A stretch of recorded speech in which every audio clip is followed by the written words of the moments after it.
Fala Dev. Hoje eu tô aqui com o ESP32 Dev Kit V1. E antes de mais nada, eu não vou te ensinar como fazer acender um LED, fazer uma conexão Bluetooth ou um Wi-Fi. Não vou entrar em código hoje, mas eu vou te mostrar a microengenharia por trás de cada componente nessa placa. Eu vou passar por cada diodo, cada capacitor e eu vou explicar o porquê de cada coisa. Até porque se faltasse um aqui, essa placa não funcionaria. Se faltasse um capacitor, ela iria ficar instável. Se faltasse um núcleo, o código iria se confundir com a internet ou com o Bluetooth e não ia rodar ou ia ficar travado. E o ESP32 ele foi muito revolucionário em 2016, mais especificamente em 2014. Então a gente vai passar por toda a história dele, por toda a mini revolução que é essa plaquinha, que tem mais memória e mais capacidade de processamento do que o computador que levou o ser humano à Lua no Apollo 11. Então bora lá. Essa aqui vai ser uma explicação um pouco mais técnica, tá? A gente não vai focar em código hoje, né? Apenas reforçando o que eu falei no começo. A gente vai focar mais na microengenharia que compõe o ESP e toda a história por trás dele. Então, começando aqui, né? Esse aqui é um ESP. A gente vai entrar um pouco agora na história dele, do porquê ele foi tão importante. Em meados de 2014, ter uma placa que tivesse conectividade com a internet, você de fato começar a teorizar mais, né? E a praticar o IoT, por exemplo, era visto como uma coisa muito complexa, muito cara. E foi aí que a Expressive Systems, a criadora do ESP, lançou a primeira versão do ESP em 2014, né, que foi o ESP 8266. Ele era barato, ele era simples, mas ele era muito limitado em certos aspectos. Então, escutando a comunidade, tanto elogio quanto crítica, eles lançaram em 2016 uma versão aprimorada, um sucessor. Né, e lançaram então o nosso querido ESP32, que até hoje reina e é muito utilizado tanto em aplicações IoT quanto em outras aplicações. Por quê? Ele não foi só um chip com Wi-Fi. O ESP32 ele foi quase que um mini computador com uma alta capacidade de otimização e um baixo consumo de energia. Ou seja, teve uma total engenharia de otimização energética aqui dentro, para ele consumir menos que uma lâmpada de LED. O processador dele tem uma arquitetura que a gente chama de Deep Sleep, que nada mais é do que ele adormece, deixa pequenas partes dele ligada para poder identificar o que ele precisa focar. E o que ele não for usar, ele desliga, ele não consome energia. Por isso que a gente consegue deixar aplicações IoT rodando com apenas uma bateria pequena, porque ele foi totalmente otimizado para não consumir energia. E a gente entra então no próprio IoT, né, que é o que? Internet of Things. Ou seja, é um mundo onde tudo está conectado à internet. Uma Alexa, por exemplo, que se conecta a uma cafeteira, isso é IoT. Ou uma maçaneta de porta que tem uma câmera e ela tem monitoramento 24 horas por uma central de segurança, isso é IoT. E com base no IoT, a gente criou então aqui em São Paulo a Smart Sampa, um projeto da cidade de São Paulo, onde tenta deixar a cidade totalmente inteligente. Então, o IoT está presente desde bueiros que detectam enchentes até em postes que controlam a intensidade da luz de acordo com o dia. Isso tudo é IoT. Entrando mais aqui agora na parte técnica do ESP, né, onde a gente vai explorar cada ponto desse. Vamos começar então pelo processador. O processador do ESP é um dual core, ou seja, tem dois núcleos. E por que que isso torna o ESP eficiente? Porque, diferente do Arduino, por exemplo, onde você tem que comprar um módulo Wi-Fi ou um módulo Bluetooth, juntar um no outro para funcionar, por que que o Arduino não tem esses módulos embutidos nele? Porque ele tem apenas um núcleo. E se você tenta manter conectividade com Wi-Fi, com Bluetooth e rodar uma lógica, vai ficar tudo travado, vai ficar tudo com um delay a nível computacional muito alto e com muito ruído.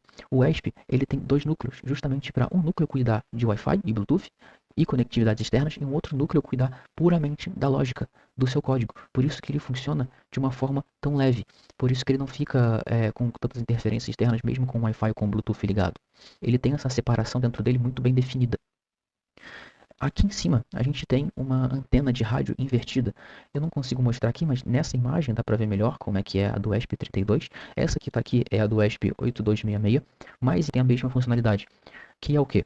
Basicamente enviar os sinais recebidos de Bluetooth e Wi-Fi, que são processados pelo ESP, para fora de novo. Então é fazer aquela saída das comunicações Bluetooth e Wi-Fi para outros dispositivos, certo? É claro. E uma coisa interessante sobre ela é que cada curvatura dessa daqui, no caso dessa imagem, foi matematicamente calculada para poder enviar em 2.4 GHz de frequência. Outra curiosidade, por exemplo, é o porquê que tem essa capa de metal aqui em cima. Isso aqui é para poder proteger, é como se fosse um escudo invisível, né, das interferências externas, como por exemplo o próprio sinal de rádio, para ele não interferir no trabalho dos dois processadores, dos dois núcleos ali. Então, até mesmo um celular poderia atrapalhar se não fosse essa capa de metal, esse escudo. Entrando agora nos microcomponentes do ESP, né, a gente tem aqui um AMS 1117, né, bem aqui. Esse cara nada mais é do que um regulador. Ou seja, o ESP ele vai receber 5 volts quando ele se ligar na porta USB do computador para estabelecer a comunicação serial. E o AMS-117 ele é responsável por regular a tensão e abaixar ela para 3.3, que é a tensão operacional do ESP. Ou seja, se não fosse esse cara, assim que você fosse plugar o ESP no computador para começar a programar, ele ia torrar. Um outro cara muito importante aqui também é o CP2-102. Esse cara aqui. A função dele é basicamente ser um tradutor. Então tudo que ele vai receber via comunicação serial, ele vai traduzir para o processador. Se não fosse ele, a gente não conseguiria entender nada do que sai do processador ou do que o ESP manda para a porta serial para a gente ler no computador.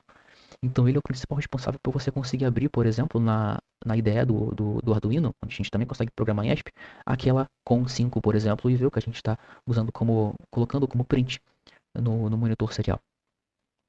Aqui a gente tem os botões, né, de EN e o boot. O EN nada mais é do que um botão de reiniciar o sistema, né, ou seja, ele vai desligar o ESP e ligar de novo. E o boot ele tem uma função interessante. Ele vai falar para o ESP para ele poder parar de rodar algum código, algum loop que ele esteja preso e reiniciar, avisando que possa ter um novo código chegando. Então por isso que é muito interessante quando você for enviar um novo código para o ESP, você ficar segurando o boot até ele terminar de enviar ou até ele conectar e depois você solta. Porque ele vai começar a rodar o código novo que chegou e não vai ficar preso em um loop antigo e evitando assim de dar, por exemplo, algum erro de comunicação entre a placa e o computador. Ou, por exemplo, você passa o seu código e você vê, ué, ele não está rodando porque ele está preso no código antigo ainda. Então isso aí é um erro muito comum, que geralmente o pessoal bate muito a cabeça, tentando encontrar o erro no software quando o erro na verdade não é um erro, né? É uma configuração da placa. É só apertar um botão. Então aqui, um pouquinho em cima do AMS 1117, a gente vai ter o capacitor de tântalo. Esse cara nada mais é do que uma mini bateria para manter o ESP funcionando mesmo em picos de sinal. Ou seja, quando ele tem picos de sinal Wi-Fi, o processador dele, o núcleo que cuida disso, ele tem certos picos de energia. E o capacitor de tântalo, ele tem essa função de segurar e não deixar o ESP reiniciar por causa disso. Os diodos agora, por exemplo, como os diodos de Schottky, os próprios diodos aqui em cima, eles têm uma função de ser como se fossem seguranças, ou seja, a função deles é permitir que a eletricidade flua em apenas um sentido e evite corrente de retorno. Corrente de retorno é quando, por exemplo, imagine que você tem um carro, suponhamos que a bateria se descarregue. A corrente de retorno é como se fosse toda a carga da bateria do seu carro voltando para o motor. O que acontece? Queima. Então, por isso que o diodo ele é tão importante no ESP. O que queima primeiro, né, e o que segura essa corrente é o diodo. Essa fileira de quadradinhos aqui embaixo são resistores e capacitores SMD, né, esse prateado, preto e prateado que estão aqui, por exemplo. Todos os que são prateados, por exemplo, são capacitores cerâmicos, eles são filtros de ruído. A função deles é deixar estável e não permitir que a energia fique alterando ou criando picos nos sinais de Wi-Fi e na lógica de funcionamento do próprio chip. Esse preto aqui, por exemplo, e esse daqui, eles são resistores. Eles são resistores que vão controlar a pressão, entre aspas, da eletricidade e vão garantir que cada pino receba a quantidade exata de corrente, nem mais e nem menos. Então ele mantém toda a segurança do chip, quanto do AMS e do CP2. Agora olhando um pouco para as GPIOs, né? As GPIOs nada mais são do que as perninhas do ESP, né? Onde você vai estabelecer a comunicação, onde você vai ligar os fios. E muitos profissionais que usam o ESP já há muito tempo ainda assim precisam vir aqui e precisam conferir alguma coisa ou outra, né? Porque essas perninhas elas são multifuncionais. Você tem tanto analógicas quanto digitais, você tem PWMs e não PWMs. Ou seja, as digitais elas são aquelas que só vão aceitar ou 0 ou 1. E as analógicas são aquelas que vão aceitar valores como intensidade. Então, por exemplo, se eu quero ligar um LED, eu vou colocar ele em uma porta digital. Porque ou ele liga ou ele não liga. Ou ele recebe energia ou não recebe energia. Agora, se eu quero controlar a potência de um LED através também de um capacitor, tenho que ligar esse capacitor em uma porta analógica e eu tenho que também dar energia para o meu LED. Mas só que eu não vou controlar o LED pela porta digital, eu vou controlar o LED pela porta analógica através do capacitor. Essas outras portas aqui, como por exemplo TXD, RXD, SDA e SCL, geralmente são portas para se estabelecer comunicações. Portas, por exemplo, GND e VIN, ou o 3.3 aqui tem até uma coisa muito interessante, a GND ela é o terra, né? Ou seja, ela tem fiação comum. Já o VIN, ele recebe 5 volts. Por quê? O VIN, ele está diretamente ligado no nosso regulador de tensão, o nosso AMS 1117. Já o 3.3, ele não passa pelo regulador de tensão, ele vai direto para o chip. O que acontece? Se você ligar um 5 volts no 3.3, você torra o ESP. Por isso que muita gente fala que o ESP não suporta 5 volts. Na verdade, ele suporta pelo VIN, mas ele não suporta uma saída 5 volts, apenas uma entrada 5 volts. Não adianta você ligar um sensor que necessita de 5 volts na 3.3. Ele não vai ligar. E se você ligar na VIN, ele não vai conseguir ligar também, porque a VIN é só entrada. O ESP não foi feito para operar com 5 volts, mas ele aguenta 5 volts. São coisas diferentes. Você ficar ligando 5 volts na sua placa a todo momento, você desgasta ela e você pode queimar ela se você passar muito de 5 volts. Porque 5 volts é como se fosse a tensão limite de operação da placa. Como são muitas e muitas e muitas portas, isso aqui eu vou me aprofundar futuramente e a gente vai então encerrando por aqui e deixando apenas uma reflexão, principalmente sobre o IoT e o Smart Sampa, né, que é o projeto daqui da Prefeitura de São Paulo, que é onde isso aqui tudo se une. É onde o próprio IoT encontra uma aplicação real e uma aplicação que impacta milhares de pessoas todos os dias. Por exemplo, nos metrôs de São Paulo, que já são 100% automáticos, aquilo ali é uma grande rede de IoT, que é a mesma base de estudo que a gente vê aqui, é a mesma base de aplicação do IoT padrão, mas é apenas em uma escala maior e uma escala muito mais complexa, com outros níveis de conceito.